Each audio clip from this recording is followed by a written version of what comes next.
All right, we're gonna start up here in the front. It does have a 7-way connector on it that will hook to your truck. Once you get here and get hooked up, it also has a electronic breakaway cable for in case it would come uncoupled from the vehicle. It pulls the pin out of this electric box here on the front and locks up all 4 brakes on the unit. So we're gonna go into the front compartment, which has magnets on it to hold it up out of the way. Magnets up here on the top. It has one 12-volt battery on the unit that is vented to the outside. It has 2 battery disconnects on the inside of the unit. One up here at the top for between the converter and the battery. The one on the right-hand side is for the inverter that's not installed. Once you install the inverter here, it will have its own battery disconnect up at the top. It does have a metal floor, so you can put heavier objects in it. As we start down this side over here, and I'll warn you too, the hitch does not move. I don't care how many times you hit your head against it, it stays right there where it's at. But we have the extend button that lifts the unit up.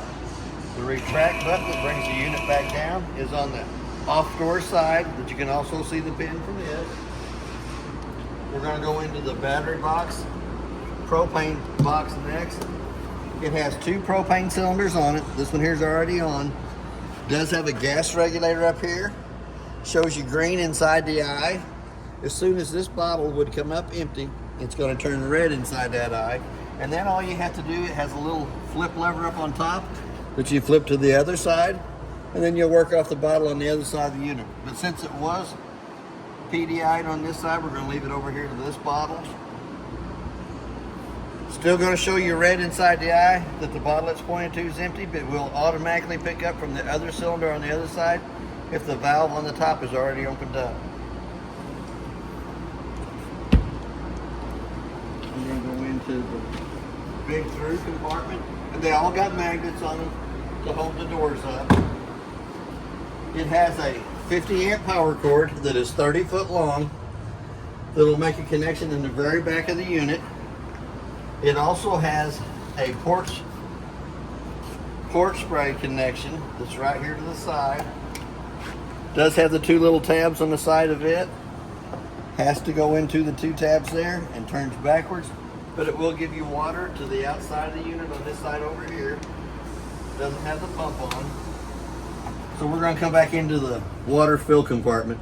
The very top connection that you can hook to with a water hose and regulator is the black tank flush, so that while you got the holding tanks dumped, you can hook your water hose and pressure regulator to the top, turn water pressure onto it. It has a little aerator on the inside of the black tank that spins around, helps clean more of the toilet paper and debris out of the inside of the black tank only. So then we're going to come down. It does have a city water connect that you can hook to with a water hose and regulator. Then you have to turn the valves in the position that you want it to work. It has a sanitation, which will come through this connection here. You have a tank fill, which we're going to turn it like the tank would be filling. So when you put water to this connection here, it will be filling your fresh tank underneath the unit. When you're dry camping, which is sucking water from the fresh tank via the faucets, via the pump through the faucets, it'll have to go over it this way. So then it'll suck from the tank through the pump to the faucets.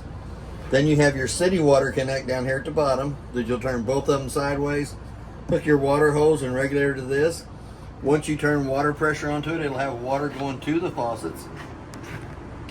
And then your winterized connections over here, the valves will be the same way, but you'll hook to this connection instead of being hooked to your city water connect. It also has a satellite and cable hookup at the top. You can also access your pump from out the outside.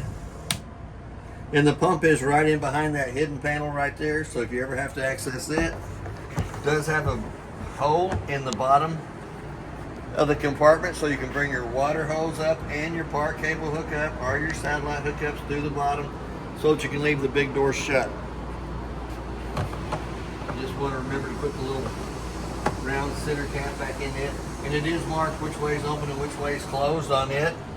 So you're going to open it that way, you're going to close it this way. It is marked. Then you got your port spray, which once you have the pump on, you can have cold water to this side of the unit only.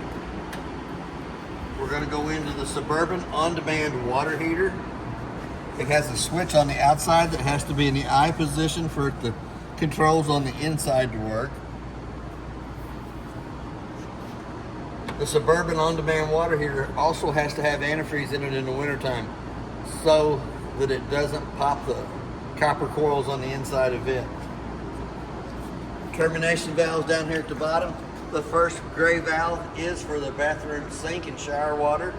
The 3-inch black valve in the back is for the toilet water only. So once you have the 3-inch valve opened all the way up, all the nasty's drained out through your sewer hose, then you'll hook to the black tank flush with your water hose and regulator, turn water pressure onto it, spins a little aerator around, cleans out the rest of the tank and the hose coming to the dump station. The lug nuts on the trailer have been torqued at 100 foot-pounds. That's what's recommended on the side. The tires are air ducted pressure, which is 80 pounds on the side of these cold. They also have the nitro fill in them instead of having air in them right now. The little green cap indicates that they are nitro filled. We got one more termination valve back here in the back that is going to be the kitchen sink water only. Just the kitchen sink water. Here's where your 50-amp cord will go on and make a quarter of a turn.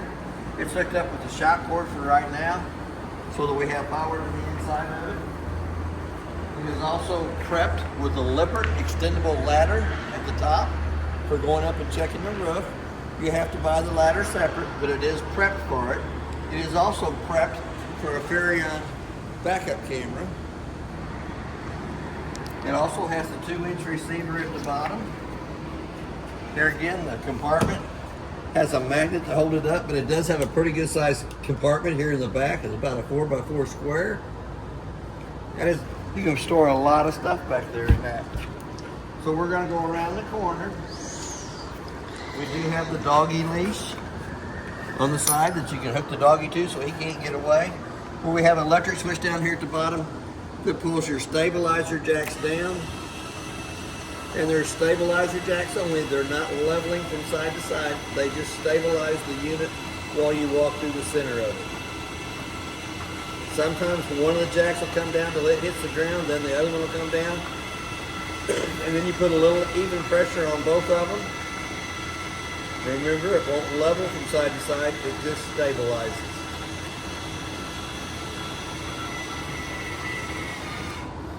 Once it hits the ground, I put a little pressure on it that just keeps the trailer from rocking while you're walking through the center of it. First outside compartment on the door side does have the magnet to hold it up out of the way. Has your little mini fridge on the outside. The little mini fridge is 110 only, so it has to be plugged into the power cord for this refrigerator on the outside to get cold. They do give you a little ice tray to put up in the freezer section of it because it does have a mini freezer in it. Then you got a little tray there. All the paperwork for the outside refrigerator is in the bottom of it. There's no thermostat. It has to be plugged into 110 for it to work. The next connection up is the outside of the furnace. It's going to suck cold air in the top, hot air out the bottom. I always suggest putting a mud dauber screen over the outside of the furnace for the simple fact that little mud dauber screen is less than 20 bucks to purchase and put on. It's $155 an hour for every hour that I have to take the furnace out to clean the mud daubers out of it. So it's actually worth its weight in gold if you ask me. Once it's been lit on propane for some reason, the mud daubers love that smell. They go in there, they build their little dirt nest on the inside, which cuts your airflow down and causes your furnace to cycle improperly. Up at the top, we do have a range hood vent. It has the 2 little tabs underneath that have to be lifted up, allows the flapper to flap. But when you're traveling down the road, you'll want to push those 2 tabs back in, lock them into place. That way that flapper don't sit there and flap till it breaks its way out. There is a place for a TV over here that you can use the park cable or antenna hookup. A 110 outlet to plug it into. It's also powered by solar. We're going to skip right past the front door. It does have a hole here in the radius metal that goes into a connection that will manually crank that slide room in or out. For any reason the slide room won't work off the switch, there is a manual way that you can come to the side here and manually crank that room in or out. I'm going to go in the big side of the other compartment. It's got a two-way light that you can have to where it comes on when you open the compartment, or you can turn it the other way and it stays on 24/7. We also have a solar panel disconnect, and then we have our solar panel digital readout right down below that, and it should be putting out 13 point something volts to the battery. Once it gets full, it'll show you that it's full. It's not going to take any more from the solar panels for the battery. It also is prepped for a tire monitoring system. This is the manual crank handle that will go through the hole in the radius metal to crank the slide room in and out. And if I ain't mistaken, yep, the same handle will go to the front jacks and manually crank them jacks up or down. Either way you need it to go to get it on or off the vehicle. So there is a way that you can manually crank the front jacks up and down. Then we're going to go over here to this side. It does have a little light switch underneath that actually turns the LED lights on the awning. And then we can run the awning out from this little switch right here. There's one on the inside too, but there's one on the outside.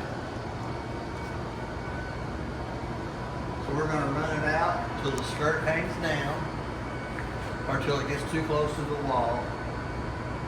I think it'll go all the way out. Yeah, we're getting all the way out.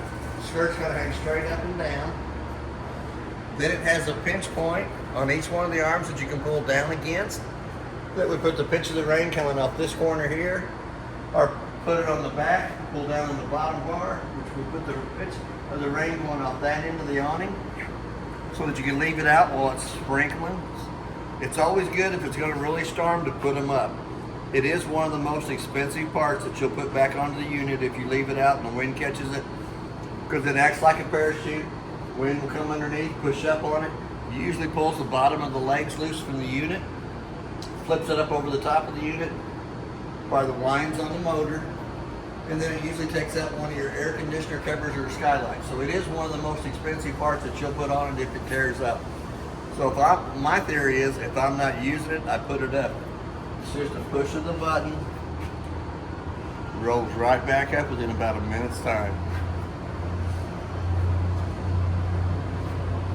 Here again too, if you have pulled down on the pinch points, you want to make sure they're straight in line with yourself, so that when the awning comes in, it will lay inside the cradle.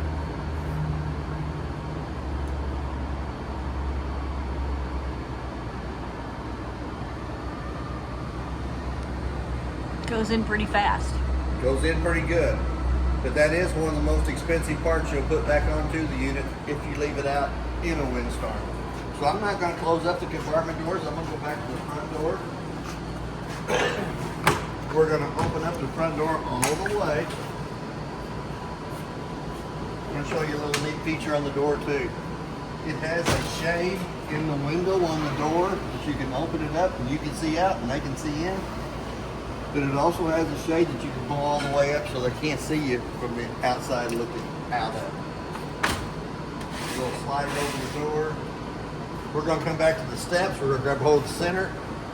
Little blue handle on the left-hand side pulls the steps loose from the door frame. As the steps come out, it has a push point on the bottom. There's 18 slots in the legs for adjustment by this little button here. The main thing is, once it comes out, lays down flat in the threshold so that the front door fits over the top of it properly without dragging. To achieve that, you can push in on the bottom of the legs and adjust those legs accordingly. There's like 15 to 18 slots in them. We're going to go to the inside of the unit. Got our fire extinguisher on the left-hand side as we step in. We're going to come up here. We're going to go ahead and run that slide room out. So we're going to hit the slide room button for the outstroke of it. It's always good to make sure there's not a tree or a vehicle pulled up along that side over there. We had it out earlier this morning, so we know it'll go all the way out.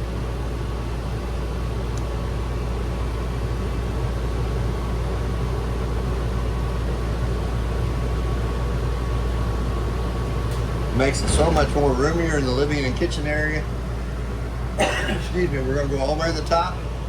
It does have a water pump switch that turns the water pump on between the freshwater tank and the faucets, and it'll illuminate red when it's in working order. It doesn't have water in the tank, so I'm gonna shut it back off.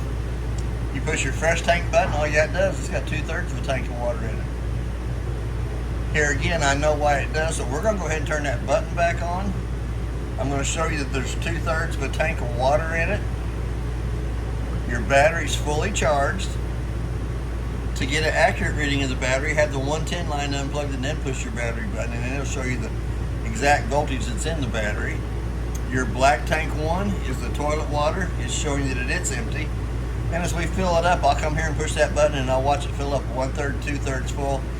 Once it hits full, I turn the water pressure off going to it. Black tank 2 is not used in this unit because it doesn't have the second bathroom. It's always going to show you empty. Gray tank 1 will be your bathroom shower and your bathroom sink water, and it's going to show you that it's empty. And then your gray tank 2, which is going to be your kitchen sink water only, is empty too. Here again, we have that awning light that turns the awning lights on out underneath us. We do have an extra awning button in here to run the awning in or out if you're in the inside of the unit. And then this is your main light switch for the living room area. It also has a dimmer switch on the right hand side that you can dim the lights out with. We're going to turn it all the way back up. 2 more blank spots down here underneath. If it had more slide rooms or more awnings on it. So we're going to come down to the thermostat. We're going to turn it on. We're going to turn it all the way off. So when you come to the thermostat, you're going to hit the mode button. It's going to give you your fan speed, high, low, and auto. You always want to run the fan speed in the auto position. We're going to hit that mode button one more time till you see the little snowflake in the lower right hand corner. Then you can dial your temperature down for it. If you hit that mode button one more time, it brings you to the furnace side of it and you'll dial your temperature up for it. So we're going to turn that right back off. Go through it one more time. Fan speed, auto, high, and low. We're going to go back to the auto on the fan speed. We're going to hit the mode button one more time till we see the little snowflake in the lower right hand corner. Then you can dial your temperature up or down. Don't really need to be below 60. So we're going to leave it there. And the reason for having the water in the fresh tank and our pump switch on, we're going to turn the Suburban on-demand water heater on right down below it. You can change it from Fahrenheit to Celsius with a push of a button. You can change the temperature to whatever you want it to. Let's do it at 120. Then when I go to the bathroom faucet and turn it on the hot side only,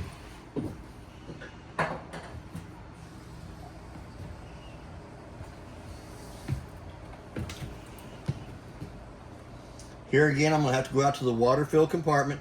I'm going to have to turn the valves on the outside to where it's coming from the tank fill via the pump to the faucets.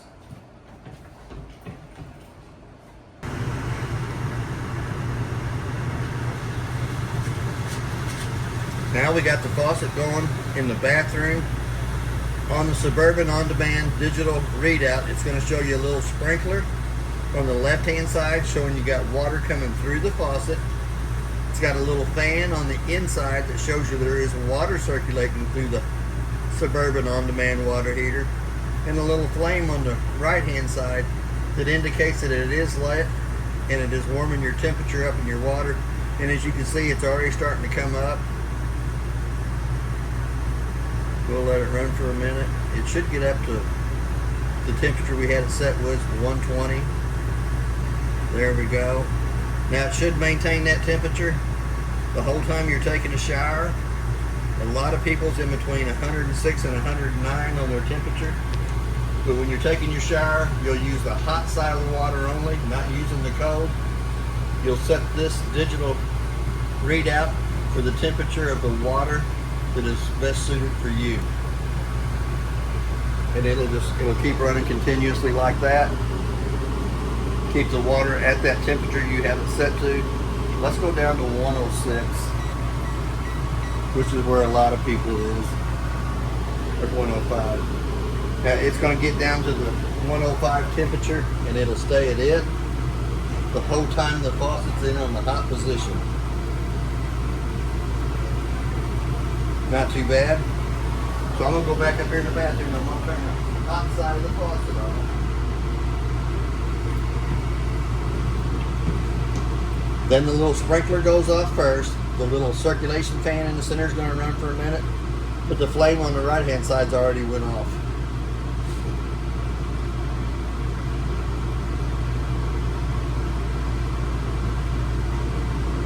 But here again, it does have an on and off button. You can change it from Celsius to Fahrenheit. You can run your temperature up and down with the arrows up and down to whatever temperature you want it set to. So we're going to go this way now. It does have a 110 outlet by the front door. It's got the slow rising shade on all the windows. It's got your 50-inch TV up at the top. Little red button turns it on. All the rest of the paperwork that was in the unit's in the red bag. A lot of good reading, a lot of good information in there. And that's channel 4, which is about 80 miles away from here, which is working with the antenna on top of the unit and the TV antenna booster behind the TV. That's not too bad for a TV station that's 80 miles away from here, and we are inside the PDI building, so it does have a roof over the top of us, but that's not too bad of a picture. So here again, I'm going to put the paperwork back down in the bottom, the remote down the top of it. We got 2 more drawers down below it, pretty good sized drawers. You can put a lot of snacks in there or junk, whichever one you want to use. Here you go again. Good amount of storage. Good amount of storage. We could put a lot of snacks in here. And I would have no full of snacks. So we're going to come back up to the very top. It is a 30-inch microwave convection oven. Quite a bit of room on the inside. The lady asked me the other day, she said, I didn't think you could have metal in a microwave. You can in a microwave, but in a convection oven you can. Here again, it's got a clock button. I always set the time on it. Let's see.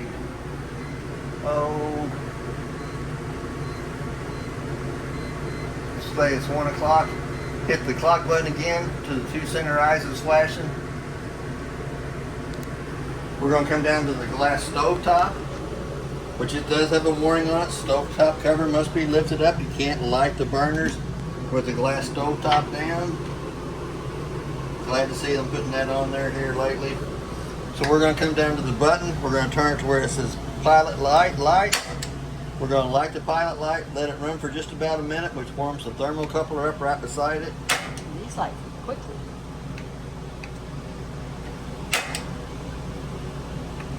There you go. All 3 burners on top's lit. Didn't have to pull no long match out, no long lighter. Didn't have to burn the hair off your hand. We're going to go down into the oven, which it has a pilot on button. Hold it on using the same striker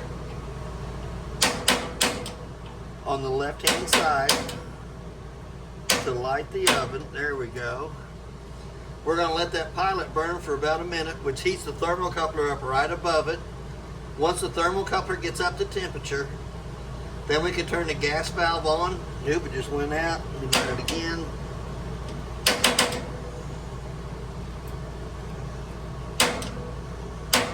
There we go. If I hold my hand on the button and hold it down, it will stay lit. We're going to let it run for about a minute, which is actually heating the thermocoupler up above it. Then we're going to turn it up to the temperature you want. Presto, it lit. No matches. No long matches, no long lighters, no big poof. So we're going to turn it back off and we'll close that door up. It does have a pull-out cabinet with the trash can in it. It does have a pretty good size storage underneath the kitchen sink. We're going to come back up. It does have pretty good sized cabinets. It's got one up here I can't even hardly reach. That's where you hide the good snacks at. Absolutely. Pretty good sized cabinet space up here. Lots of pots, pans, dishes. Does have a light underneath the cabinets for the kitchen sink. It also has a 110 outlet to the left hand side of the kitchen sink for the coffee pot. Does have a cutting board that can be used over here. We do have our vegetable tray that you can wash your vegetables in. I'm going to take that out so it don't get wet. I'm going to take this one out so it don't get wet. And I'm going to take the strainer out too. Now on the handle, it's marked if you turn it to the left, you got water coming out of the faucet. If you go all the way to the left, you have hot water coming out of the faucet. You can turn it back to where it goes off. Then you can turn it to the right. It's going to come out of the vegetable washer. Then if you turn it all the way to the right, you have hot water coming out of the vegetable washer. So you can turn it back off. It does have a soap dispenser underneath it. You can put soap in it. Also has a glass washer up the top that you turn the glass upside down and push down on it. And it sprays and cleans the inside of your glass out. Pretty nifty. Pretty nifty. It also has the button that you can turn it from full force water to the sprayer side of it. And there's like a little booster on it too. That's pretty fancy. That's pretty cool. So we're going to go into the bunk room of it. On the bunk room, each one of them has its own individual light. It also has a USB port on the back side of the light for the kids' games. It'll also have a 110 outlet down below it. So if they have a TV they want to bring in here, whatever they want to plug into 110, their little stereo, boombox, whatever they got. Same way with your bottom one. It does have a light switch that turns the light above the room on. But each one of the bunks has its own individual light, has its own individual USB port, and its own individual 110 outlet. Now the bottom bunk does have our fire escape window on it. It's pretty simple to use. Little red handle comes up, goes through the bottom of the window frame all the way through for access out there. It does have a little red handle up here on the top of the screen.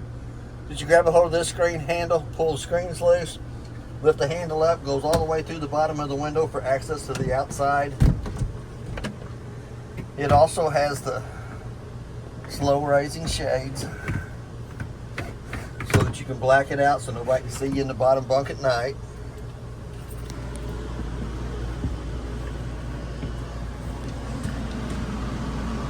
Watch your head.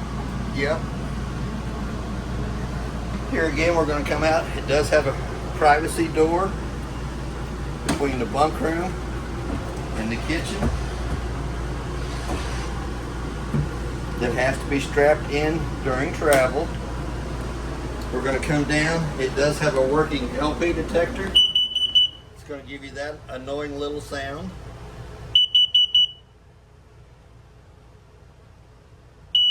There we go. And then you got carbon monoxide with it too. Then your breaker box is marked from the left to the right, exactly what everything is. Except for you have two GFCI breakers in here. So if you plug anything into the 110 outlets and it won't work, you might have to come in, reset the little gray button.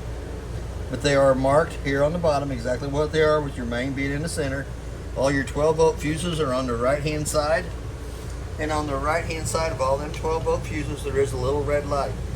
Anytime one of them fuses is blown, it'll have a little red light off to the right-hand side that'll illuminate and can also be seen through the tinted screen. So anytime it's got a fuse blown, you can see it even with the door shut. We're going to come up to the refrigerator. We're going to crack this door open real quick and shut it. It's going to tell you that the refrigerator section was at 35 degrees. The freezer section is at -1. You can change them by the temperature here, going up or down. It's got a little lock at the bottom. Once you get it set for what you want, you do want to put it in the lock mode. Pretty good sized refrigerator up at the top. Does have a little ice tray, little egg holder. I think that's an egg holder, I won't swear to it. Shot glass holder, maybe. And then a pretty good sized freezer section down at the bottom. And is this a 12 volt? This is a 12-volt refrigerator. It does have a fuse in the breaker box. Another little part of the freezer section down at the bottom. And it is pretty accurate on the door. I took a picture of my thermometer, which my thermometer was a little below 35, but it was right at -1 degree in the freezer when I took a picture of my thermometers showing that the refrigerator did work. Here again, you got a little light above the table, a little push button turns it on. Tabletop comes off the 2 pedestals, goes between the 2 rubber bumpers down at the bottom, and then your 2 back cushions comes over the top of the table to make a smaller bed here. Now it's not marked as a fire escape window, but since it is a bedded area, it could be used for one. Usually they're red, but the window opens up pretty good, so does the screen. Pretty good size exit to get out if you're sleeping in this area here. We also have the USB port A and B to the left side of the table. CPAC machine, or kids that got video games, they all plug into them. And then I do like this because these just flip up. Yep. And there's storage underneath. Storage underneath both of them. Lots of extra pillows and blankets. Word games. It'll also have a 110 outlet on the left-hand side. Same side the USB port's on. Pretty good sized storage cabinets above the couch.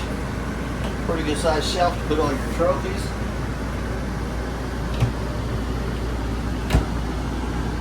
Little button that turns the light on.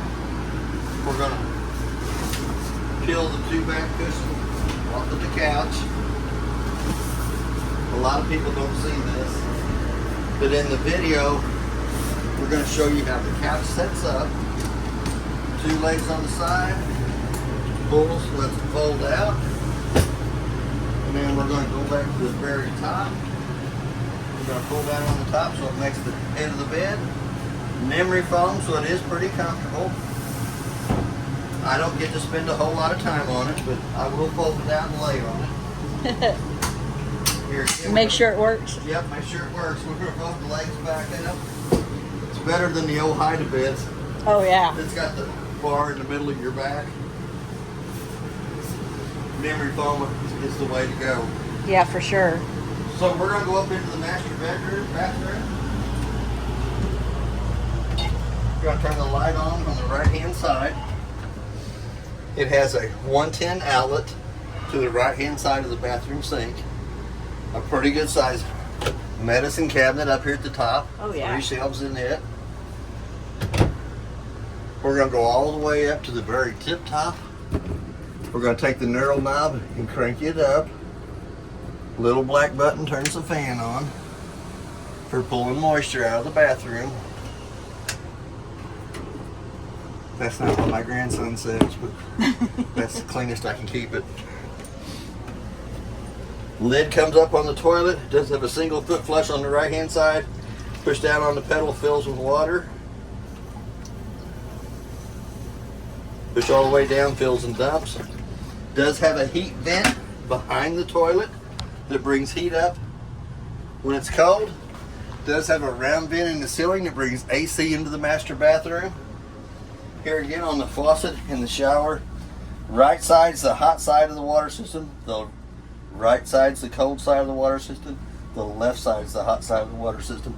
And for that to have water coming out, you have to actually pull up on the handle. I'm not going to get the shower wet, but you pull up on the handle and it'll come out.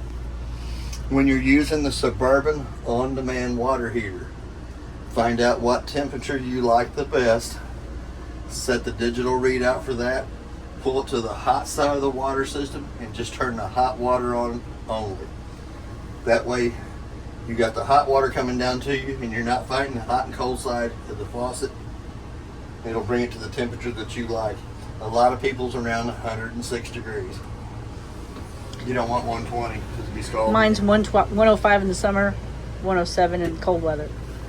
But it does have pretty good sized storage underneath the bathroom sink, extra toilet paper, towels, wash rags, cleaning supplies. Does have a privacy door.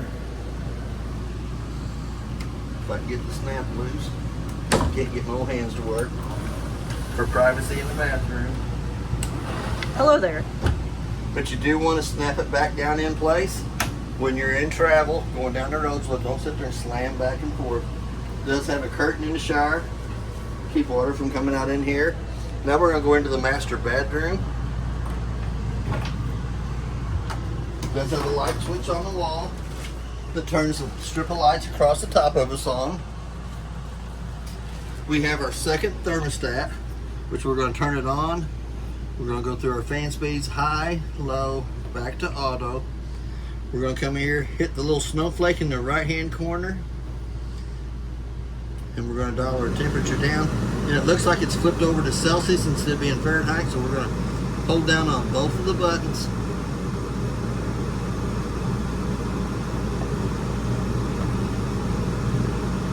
Both of the buttons. There we go. Now we're back on Fahrenheit, which is... So there's a little tip for you. Yeah, that is the American way to do it. We do have a 110 outlet on either side of the headboard of the bed. Little light switch here on the side that turns the light on. And it does have a USB port at the bottom of each one of them lights that you can plug a CPAP into. Little connection at the bottom of the light. I don't know if I can get a picture of it, but it's there. It's there. I got a picture of me testing it. Then you got a pretty good sized little closet space on either side with a shelf down at the bottom for your shoes.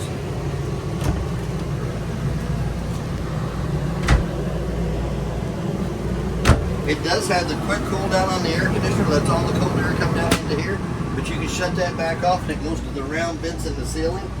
We have a backer board on this wall here that you can put a TV mount, hook to the park cable hookup or TV hookup. It does have a satellite hookup in the master bedroom. The little red light indicates that it's working, and a 110 plug-in to plug it into. Then we're going to go into where the washer dryer area is. It can be used for a big closet only, but if you ever decide to put a washer and dryer in it, it does have the hot and cold hookup. It also has the drain, and it should have a mark on the outside wall for a dryer vent to run the dryer tube to the outside. But it has one plug-in in there with two plug-ins in it, and it's also protected by the GFCI outlets in the breaker box. Here again, we got our AC round vents in the ceiling. We got our round vent on the floor that brings heat into the master bedroom area. And my favorite, the underbed storage. The underbed storage is crazy. Great. Not only do you have the two boxes on the side, you have the one at the top, and there is storage underneath each one of the boxes too. So you got a lot of little shoes in there, flip-flops. And it has a light.